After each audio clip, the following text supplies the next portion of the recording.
Dexcom G6 sensors need to be replaced every 10 days.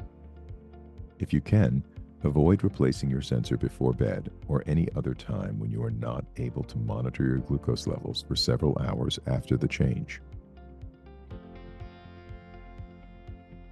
Before you begin, make sure you have the supplies you will need. You need a new CGM sensor and an alcohol swab. From the home screen of your iLet, tap the menu icon in the upper left corner.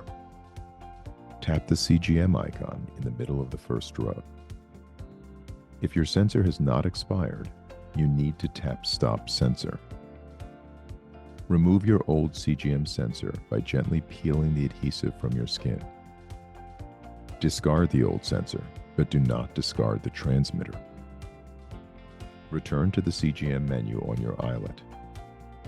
Tap Start Sensor. Enter your sensor code and tap Next. Your sensor code can be found on the adhesive paper on your sensor.